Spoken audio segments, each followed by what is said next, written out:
Welcome to the Mud House series, and today we're going to take a look at how to finish up the bathrooms and the most important thing, flooring inside the mud house. What color do you want it? Red and black looks like a good idea. So stay tuned to find out more about how we get that done.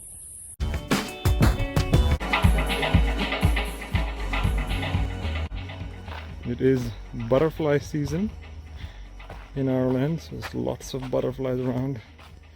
And today, though the house is made of mud, there's one thing that you still have to use concrete for, which is the outside rain splatter prevention part. So as you can see over here, this is the part that the rain comes down. It's gonna come down here on the sides. We will be having rain guards, rain rails going along the way, all the way, so to prevent some, but there'll still always be some splatter of rain. And we want to prevent that by building this, and this is built out of concrete. This is the area between the side of the house extending outwards. It ensures that the house is safe, right? In this case, we have tried to decrease our carbon footprint. A lot of times people usually use metal. In this case, we've decided to use bamboo tied together. It might not be as strong as metal, but once this concrete hardens, it's going to be all okay. Here we have Pachalong smoothing it out.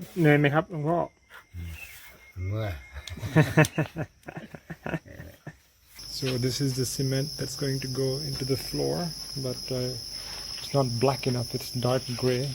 So I just asked them to make it more black by adding more color. It does not look dark enough for me. And today we're working on the toilet, and Long Pa is busy laying down the concrete part. For this part we have to use concrete to prevent any kind of damage to the flooring. Right? So that over there is the water exit pipe of the bathroom.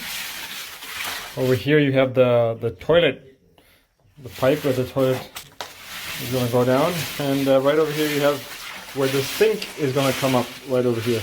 Right? It's going to be a nice chilled out open toilet. I decided that here and in the bathroom it's going to be red.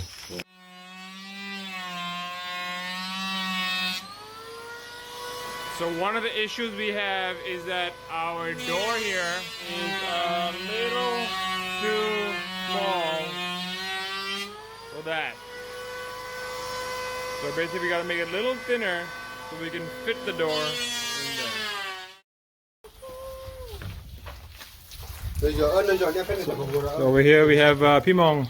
He's already applied a layer of mud onto the wall, and now what he's doing is he is spraying it down. He's spraying it down so the mud can actually grip onto the wall surface, right?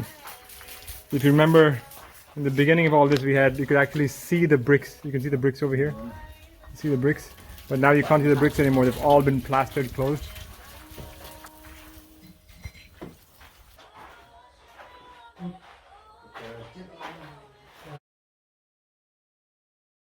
Most of the house has been complete. If you're wondering what this is going to be, this is the education zone of the mud house. And what we've done over here is we want people to actually see how the mud house is actually made of. They don't realize that it's made of mud bricks like this because they only see the finished product. So what we're going to do is we're going to create 3 levels over here of completely raw brick. And then we're going to have the next 3 levels is going to be the first level of plaster, and the next one is going to be the second level of plaster, and the final level is going to be the completed product over here. So people can sit right out here and learn about how mud houses are made.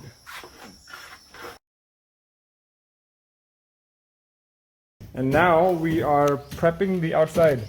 So we're now doing the first level of plaster for the outside, and we're also creating the entry into the house. We're kind of deciding whether we want to be 2 levels deep or 1 level deep. 2 bricks over here. This becomes like a step-in entry. Completely plastered, level 1. 2 more levels left to do, but makes the front of the house looks nice and pretty. We are currently at the C brick construction, right? What's actually happening is we're making bricks that look like a C. If you can see that, take a look at that, right? That's what the brick is supposed to look like. And Jay is busy chopping that up along with one chai as well. It's a lot of work because you basically have to start by create the block on the side, and then once you do that, you then have to break it off in little pieces like that until you get all the way to here, right? And that's a completely finished C brick. Now, if you're wondering why we're doing this, there is a very important reason. The reason is right here.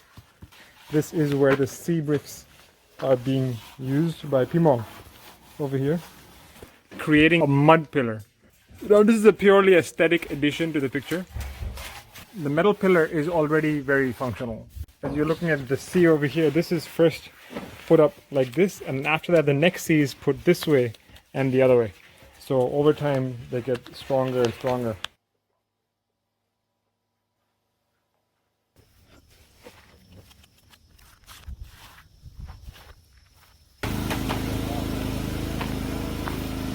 The windows are done.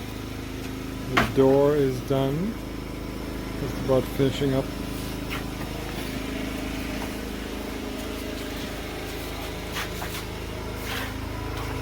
And inside is done, outside is done,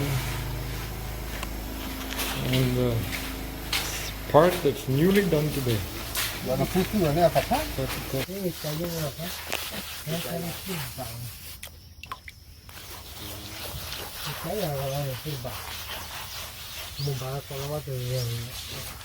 And this is the final stage of the plastering of the mud house. What we've done here is the same mix. We've got mud, oil, and tapioca flour in a very watery mix, and you just use a glove to just roll around like that.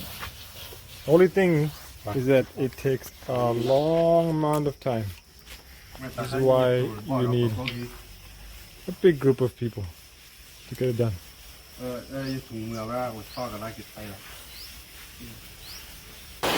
This is the first time that I am in our mud house when it's raining.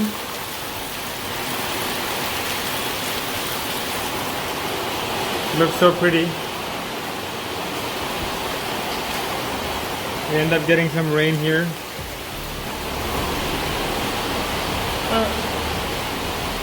And here. So, gotta make sure these blocks are protected well. That's it for this series. What's up next? Well, it's about actually living inside the mud house. How does it feel to live in Earth? Coming up next.